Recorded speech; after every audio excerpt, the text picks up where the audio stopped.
Sobat Dinkes, ketemu lagi bersama saya Ratu Fitri. Dan kali ini tentu saja di podcast Dinkes kita akan ngobrol-ngobrol terkait dengan HIV AIDS masih mengancam. Sehat berawal dari saya. Dan sudah ada bersama kami narasumber dari KPA Banten, yaitu Bapak Muhammad Arief Mulyawan, RSIP MAP. Kita sapa dulu. Assalamualaikum, selamat sore. Waalaikumsalam warahmatullahi wabarakatuh. Selamat sore. Iya, kita coba ngobrol-ngobrol terkait dengan HIV AIDS yang masih mengancam, terutama juga di Provinsi Banten ya Pak. Okay. Sejauh ini gambaran kalau di Provinsi Banten seperti apa sih Pak Arief? Ya, situasi HIV AIDS di Banten ini kan kalau kita bicara data, ya estimasi kita ada 16.810. Kasus. 16.810 kasus HIV AIDS di Banten. Nah, ini di 8 kabupaten kota ya. Tersebar ya. Jadi kalau 16.000 itu penduduk Banten berapa? Nah, tinggal bagi kurang aja sudah berapa persennya. Ya. Nah, dari estimasi itu, ini kan estimasi perkiraan. Iya. Kasus yang ditemukan itu sudah 16.286. Jadi hampir mau 100% menuju estimasi. Nah, jadi data yang ditemukan Oda Baru aja per Agustus ini, data per Agustus ini sudah 1.211, gitu. Dan ini menjadi PR kita, bagaimana kita menuju eliminasi di 2030, di mana 2030 itu menjadi isu global bahwa AIDS itu harus zero. Ya, tidak ada kasus baru, termasuk stigma dan termasuk angka kematiannya di 2030. Sekarang kita 2024, besok 2025, apakah itu bisa terjadi? Terkejar gitu ya. Kan? Nah, itu. Ini pertanyaannya di situ. Apakah itu bisa terkejar 2030 sehingga ini perlu kerja keras kita semua. Oke, ini artinya kurang lebih 5 tahun berjalan begitu ya, menuju 2030. Dan think tank isu global, isu dunia ini sebetulnya dari tahun 2022 kemarin. Jadi udah berapa tahunnya ya. Jadi ini isu masih, angka kita masih progres naik terus. Kurang lebih seperti itu. Oke, apa ada fenomena gunung es juga nih Pak Arief terkait dengan kasus temuan positifnya sendiri? Iya, jadi memang kalau memahami di isu HIV AIDS itu, estimasi 16.000 itu adalah gunung es. 16.810 itu adalah gunung es. Jadi hanya itu puncak gunung es yang bawah. Nah, sedangkan yang baru dibuka itu adalah 16.000. 16.000 ini baru dibuka kasusnya yang dia terinfeksi HIV ini tidak laki, tidak perempuan, tidak anak. Ya, jadi semuanya untuk fenomena gunung es ini. Jadi tinggal mungkin 900 lagi ya kalau menuju 16.810 ini menjadi 100% yang sudah dijangkau. Namun terkadang yang terhormat, yang terhormat saudara-saudara kita di Dewan sana menganggap bahwa ketika dikasih anggaran yang cukup besar dan lain sebagainya itu adalah kegagalan program. Salah sebetulnya. Jadi harusnya dibaca, memang tren kalau membaca di kesehatan itu menemukan kasus yang banyak bukan kegagalan program. Tapi itu keberhasilan program karena kita akan melihat dan menghitung nanti angkanya berapa yang akan kita intervensi anggaran tersebut, baik pengobatan, perawatan dan sebagainya. Oke. Artinya ini fenomena gunung es terus-terusan juga tracking begitu ya Pak Arief ya? Betul. Oke. Nah kalau balik lagi nih terkait dengan HIV AIDS sendiri, ini berbeda ya Pak? Yang orang dengan HIV kemudian orang dengan AIDS. Ya, kalau HIV itu kan lebih kepada virus ya, jadi virus yang merusak kekebalan tubuh kita. Ibaratkan PLTU Suralaya itu dibom, maka Jawa Bali mati. Nah, yang di tubuh kita ini ada tentara. Nah, tentaranya ini yang dihajar oleh si virus. Sehingga kekebalan tubuhnya berkurang. Nah, ketika kekebalan tubuh kita berkurang, tiba-tiba mudah terserang penyakit. Ada jamur, ada hepatitis, ada TB, ya, dan lain sebagainya. Masuk ke tubuh kita. Nah, lama proses penyembuhan dan lain sebagainya. Nah, itulah menjadi sindrom. Jadi kumpulan dari penyakit-penyakit sindrom. Yang akhirnya, kenapa? Karena dia tidak bisa memperbaiki diri. Iya. Karena antibodinya itu sudah terserang oleh si virus itu. Jadi itu yang disebut fase AIDS. Oke, Gitu. jadi sudah berubah yang dari awalnya Ya, virusnya. tadi awalnya virus. Kalau dia ketika dites dia positif HIV, terus dia akses layanan ARV, ya, layanan obat-obatannya ini, maka dia tidak akan masuk ke fase AIDS. Tapi kalau misalnya dia nakal, bandel gitu kan, tidak konsisten minum obat, seperti sekarang misalnya loss follow up obat kita di Tangerang Raya ini cukup tinggi, padahal pemerintah sudah menyediakan layanan sebanyak mungkin, seluas Gratis, mungkin, ya, gratis, sedekat mungkin gitu kan. Tetapi mereka tidak mau coba mengakses.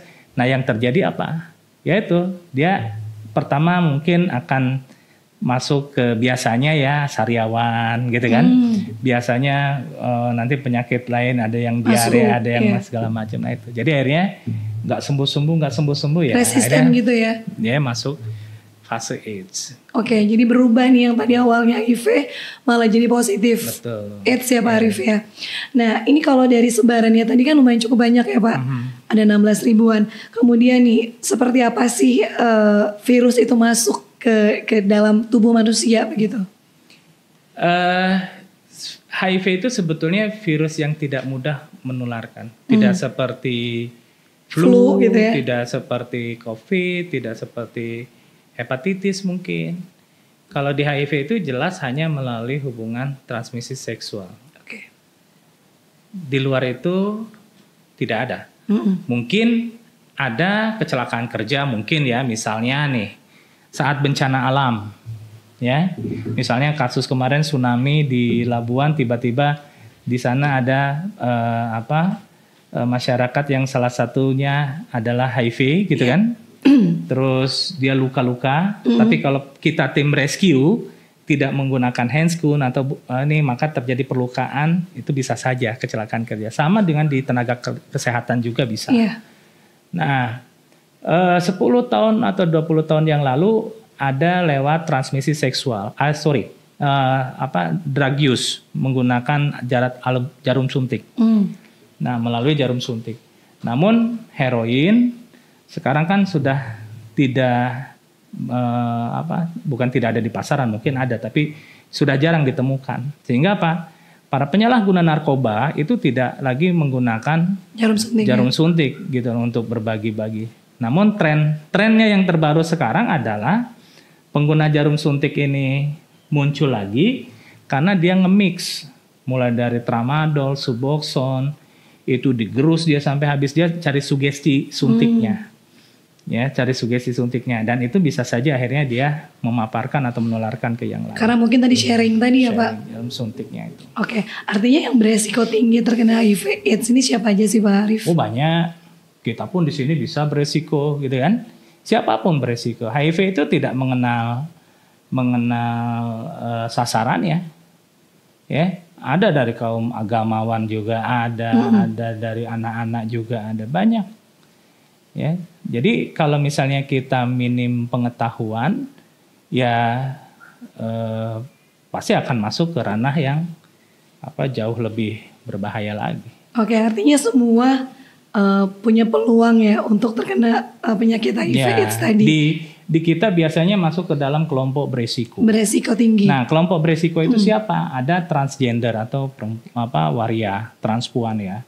Ada laki seks laki. Laki seks laki itu beda dengan homoseksual. Ya, walaupun sama dia penyuka laki-laki, tapi beda homoseksual. Laki seks laki ini dia bisa dengan waria, dia bisa jadi melacurkan diri laki-laki, gitu ya, pelacur laki-laki. Nah, dia berganti-ganti pasangan, itu laki seks laki. Tapi kalau homoseksual, dia setia dengan pasangan, dia tidak ganti-ganti pasangan. Ya, ada pekerja seks, ada ibu rumah tangga ya korban juga gitu dan lain sebagainya. Nah, Tapi kalau kita kemarin melihat survei, angka penularan dari pekerja seks ini cukup rendah dibandingkan dari lelaki beresiko. Siapa? Ya lelaki beresiko, siapapun pekerja, ya kan? Nah makanya kenapa kita coba intervensi di misalnya dinas PUPR atau Perkim, di tenaga kerja, pabrik, industri, karena para pekerja-pekerja kita hampir sebagian besar laki-laki. Tanggal gajian mereka kan 28-an tuh, 28, 29 tuh kan. Bukan masuk ke dapur dulu atau bukan kemana dulu, cari hiburan dulu gitu. Nah kadang dengan pengetahuan mereka yang minim akhirnya terjebaklah dengan penyakit yang ada. Oke, artinya ini ada yang beresiko ya Pak Arif ya, orang-orang yang beresiko. Kemudian nih Pak Arif terkait dengan stigma. Nah karena memang orang yang sudah terinfeksi otomatis harus mengkonsumsi obat seumur hidup ya Pak Arif ya. Bagaimana untuk mengurangi stigma di masyarakat untuk ODA terutama nih Pak Arif? Seperti apa sih sejauh ini di Banten? Ya, jadi gini. Kalau kita merujuk ke agama kita ya, padahal Allah itu sudah menurunkan surat Iqra bismi rabbikal ladzi khalaq. Baca. Ya, kuncinya di situ. Kalau masyarakat kita mau membaca, mau tahu, sehingga tidak ada itu yang namanya stigma dan diskriminasi. Iya. Ya kan? Kenapa? Penularannya sudah jelas, tidak mudah, ya kan? Pengobatannya jelas ada. Iya. Sehingga kalau akhirnya menstigma masyarakat yang terinfeksi atau orang yang terinfeksi, ya menurut saya itu salah besar dan akhirnya target kita 2030 ini tidak akan tercapai. Kenapa? Mereka makhluk Allah juga kok. Kalau misalnya kita mau misalnya nih ada satu kasus dulu di Serang ya, kita satu kasus di Serang. Pada saat itu salah satu ibu pejabat menjenguk karena ada berita bahwa menjenguk tanpa pemberitahuan dan lain sebagainya, ya. Ramai tuh sekampung, penyakit apa nih dia, penyakit apa? Akhirnya apa? Anaknya yang dibully. Mama kamu sakit ini ya, mama kamu sakit, kasihan, dia drop akhirnya secara psikologis. Nah harusnya kan nggak seperti itu. Cuma ya negara plus 62 ini kan masyarakatnya, netizennya hobi lah ya untuk gosip-gosip tak jelas gitu kan. Sebetulnya tidak dengan seperti itu ya kalau pengen menyelesaikan. Ya ada di Cirebon itu ada yang namanya WPA, Warga Peduli AIDS. Warga Peduli AIDS itu ya warganya sangat guyup, merangkul dia bagaimana orang yang terinfeksi HIV termasuk ibu hamil dan lain sebagainya itu dirangkul dengan baik. Pahami tadi dengan perintah agama sudah jelas, baca yang betul bagaimana penularan, bagaimana perawatan, nggak akan menularkan dalam kondisi apapun. Nggak semudah itu ya kalau tidak untuk semudah itu. HIV sendiri. Bahkan ada salah satu klien kita ketika dia kecelakaan, terus dia datang ke klinik, dia ngomong, kenapa? Karena si perawatnya itu nggak pakai sarung tangan atau apa. Dia ngomong, Bu, saya HIV. Wah, bingung dia. Padahal kan perawat ini sekolah loh dia kan. Nah, dia mungkin tahu dan lain sebagainya. Dan standar nakes itu kan ketika ada pasien kecelakaan apapun ya harus handscoon harus aman, masker harus aman dan lain sebagainya gitu loh. Oke. Artinya nggak boleh lagi memberikan stigma buruk begitu ya. Tidak harus ada stigma. Sebetulnya emang tidak harus ada stigma. Cuma masyarakat yang tidak tahu saja yang akhirnya menstigma. Iya, betul. Nah, kemudian nih Pak Arif, apakah ada ciri-ciri khusus orang yang terinfeksi HIV? Kemudian kapan sih, kan tadi ada yang beresiko ya Pak, kapan sih waktunya mungkin seseorang untuk memeriksakan kondisi atau mengecek positif atau tidaknya? Ciri khusus secara physically nggak kelihatan. Ya, kalau nanti main ke KPA ya ada yang gemuk, ada yang sehat, ciri khusus nggak kelihatan. Ya, jadi HIV itu hanya bisa terdeteksi dengan tes laboratorium, tes di lab. Jadi nanti dapat surat cinta tuh dari lab. Wah, antara lulus dan tidak. Wah, surat cintanya itu reaktif dan non reaktif. Kalau misalnya reaktif, dia udah langsung shock gitu kan. Dia udah shock dia kalau reaktif. Tapi ya di situ nanti kita ada petugas pendamping untuk mendampingi secara psikologis. Karena kan yang tadinya dia hidup tanpa penyakit di dalam tubuhnya, tiba-tiba harus ada penyakit masuk, wah Pak, lumayan lah, paling sebulan aja masih shock, itu masih pasti ya. Gini. Ya jadi tidak terlihat tanda-tanda secara physically. Ya, termasuk yang sudah HIV ataupun yang sudah AIDS, kalau AIDS mengalami pengobatan ya akan tidak terlihat. Nah, bagaimana caranya untuk mengetahui? Ya kalau kita merasa beresiko ya tes aja. Misal saya misalnya pernah jajan misalnya di satu tempat atau tanpa alat kontrasepsi atau alat pengaman dan berganti-ganti pasangan misalnya, berarti saya merasa beresiko, cek gitu. Nah atau misalnya yang ada yang tadi saya tidak memandang sudut pandang agama ya, ada juga yang istrinya bermikob, suaminya juga sepertinya ya ibadahnya ya lumayan tapi dia terinfeksi, mungkin dia istri yang keberapa mungkin, atau dia berganti pasangan gitu kan.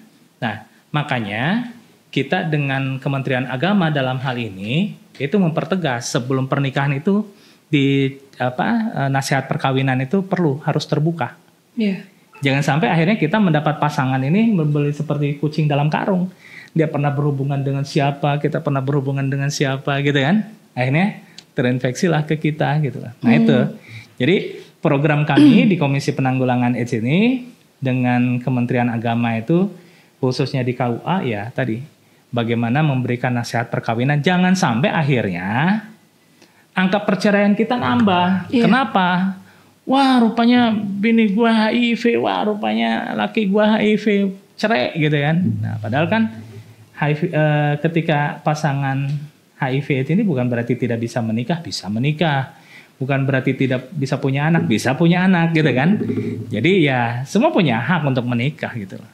Namanya juga umat Allah diciptakan untuk hidup berpasang-pasangan gitu kan. Tanpa menularkan satu sama lain. Menularkan. Nah kok bisa? Ya bisa. Kenapa? Tadi ada pengobatan. Ya kan? Namanya ada program pencegahan dari orang tua kepada anak. Nah, pengobatan misalnya setiap berhubungan dia bisa menggunakan alat kontrasepsi. Terus misalnya dia menjalankan pengobatannya dulu, konsul ke klinik gitu kan. Klinik VCT. Nah, terus nanti fase dia pengen punya regenerasi, punya anak. Nah, nanti diarahkan bagaimana dia proses memiliki anak dan lain sebagainya lah. Nah, alhamdulillah di Banten ini ada anak-anak yang dari pasangan HIV misalnya yang dia negatif. Anaknya negatif. Ada banyak gitu. Jadi ya tidak menutup hak asasi manusia mereka bisa menikah. Saat saya home visit ke daerah selatan, ada pertanyaan gitu, Pak, saya bisa nikah nggak? Ya bisa, kenapa nggak bisa? Tapi kalau istri saya tahu gimana Pak? Ya ngomong apa adanya gitu kan. Toh manusia besok juga akan mati gitu kan. Betul. Ini kan bicara proses gitu kan. Iya. Musababiahnya gitu. Jadi jangan akhirnya hanya karena virus ini speechless nggak bisa menikah gitu. Sebetulnya bisa.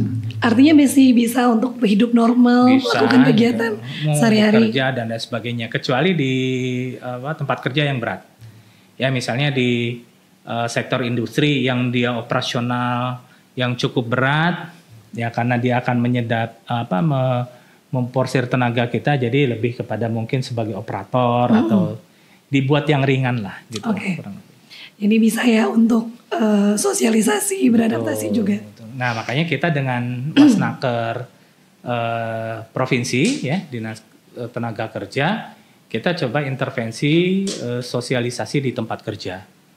Nah, kenapa? Karena hampir ribuan buruh, ribuan pekerja di Provinsi Banten ini ya mereka katakanlah pekerja kasar yang energinya cukup diporsir ya. Iya. Nah, kita sosialisasikan HIV itu kepada mereka, TB, HIV dan lain sebagainya supaya apa? Supaya tidak membawa penyakit ke rumah. Ya, nggak boleh bawa istri, taunya istrinya yang terinfeksi gitu kan. Betul. Nah kalau ngomongin soal obat nih Pak Arief, Obatnya ini bisa diakses di mana? Kemudian yang mungkin banyak orang tanya juga, bisa sembuh nggak sih Pak Arif? Jadi di HIV ini kan ibaratkan seperti narkoba. Narkoba itu tidak bisa sembuh tapi pulih. Nah, kalau di HIV ini ya karena itu virusnya ada di dalam darah, ya yang bisa menyembuhkan mungkin takdir Allah lah ya gitu kan. Obat ini kan sebetulnya hanya untuk menambah harapan hidup, antiretrovirus, ARV. Nah, ARV ini hanya untuk menambah harapan hidup, namun sekarang kan obat ini dengan kemajuan teknologi farmasi dan lain sebagainya ya, ini sudah semakin banyak teknologi dan beberapa tahun terakhir ini banyak teman-teman yang HIV ini undetectable. Nah, undetectable itu virusnya tidak terdeteksi, tetapi bukan hilang, bukan sembuh gitu kan. Mungkin saja pada saat dia nanti down, turun virus itu bangun lagi gitu loh. Jadi tapi ketika di undetectable itu, ketika dia konsisten minum ARV, ya terus undetectable itu bisa tuh tadi mau menikah atau punya anak dan lain sebagainya itu bisa ke arah sana. Nah itu, dan obat-obatan ini insya Allah masih di cover oleh negara, ya masih gratis di lini 1 dan lini 2, dan adanya di mana? Ya adanya di rumah sakit atau puskesmas yang sudah punya pelayanan perawatan dan pengobatan atau PDP. Dan di Banten ini sudah hampir semua menyediakan layanan PDP gitu, kurang lebih seperti itu. Kurang lebih bisa diakses di puskesmas ya Pak Arif? Puskesmas bisa. Artinya ini seumur hidup ya harus dikonsumsi ya Pak Arif? Iya, ya. Bagaimana terhadap anak-anak? Ada satu kasus kita di anak-anak, dia nanya sama ibunya, Mama kapan sih aku selesai minum vitamin ini, kan bikin miris ya, gitu, sedih gitu loh dengernya. Anak-anak positif ya.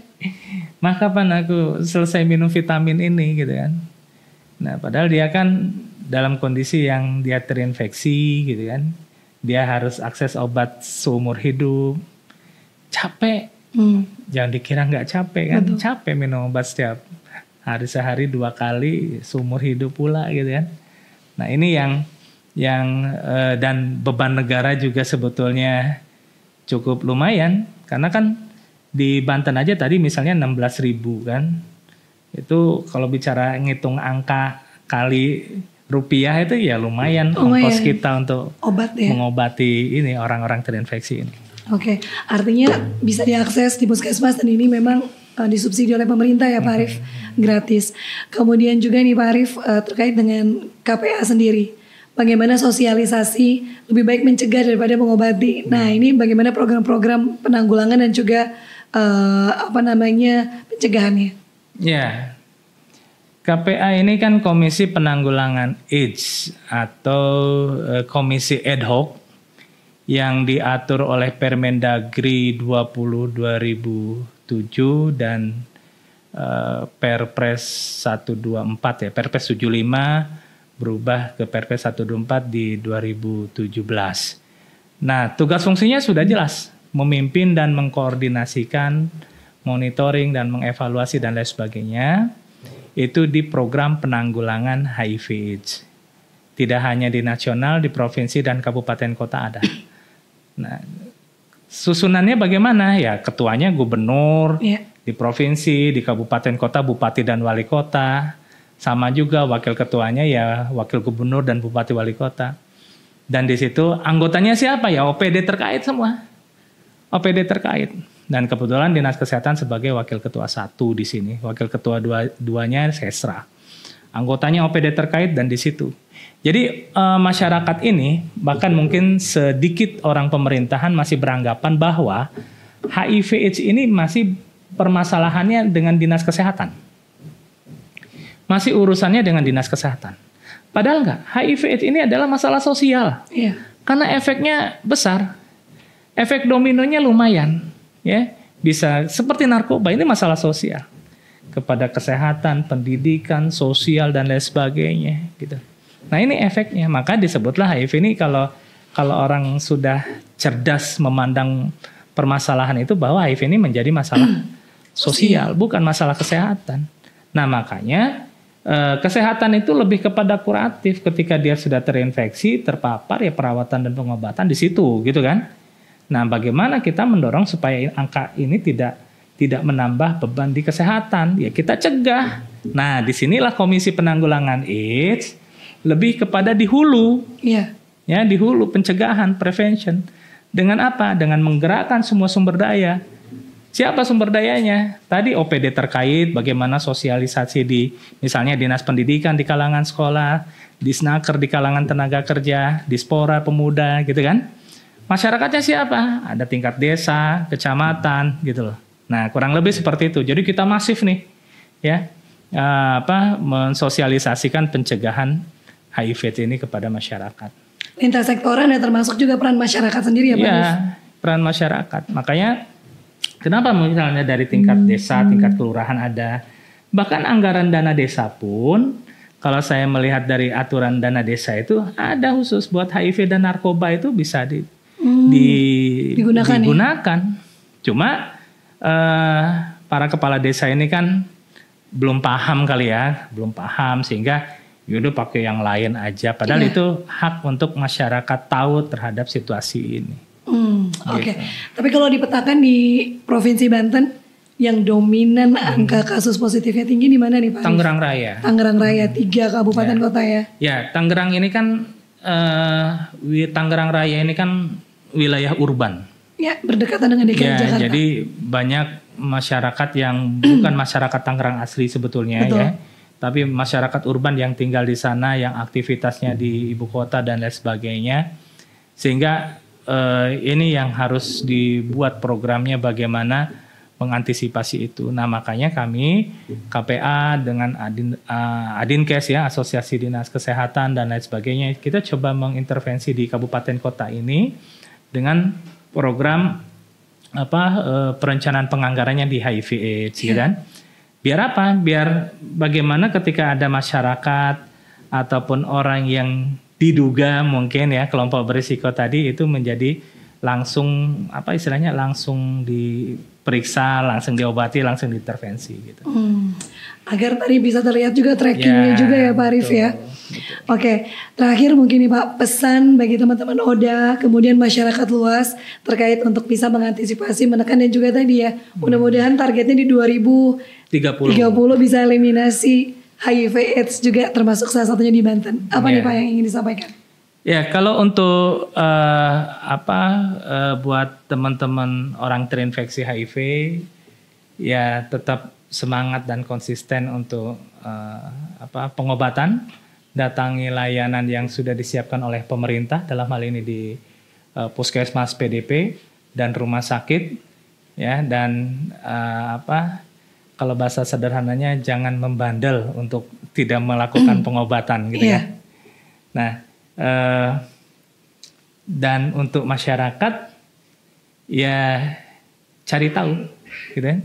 Cari tahu, cari informasi yang betul. Cari informasi yang akurat, jangan tanya kepada orang yang bukan bidangnya, gitu. Sehingga apa? Jangan sampai akhirnya dia terperangkap dalam situasi yang negatif, gitu ya.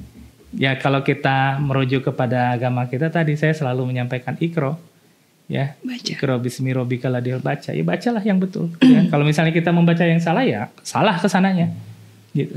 Saya kira itu aja sih. Baik, terima kasih banyak nih Pak Arif dari KPA Provinsi Banten sudah berbagi informasi, sharing juga terkait dengan HIV/AIDS yang tentunya masih mengancam di Banten terutama juga di Indonesia.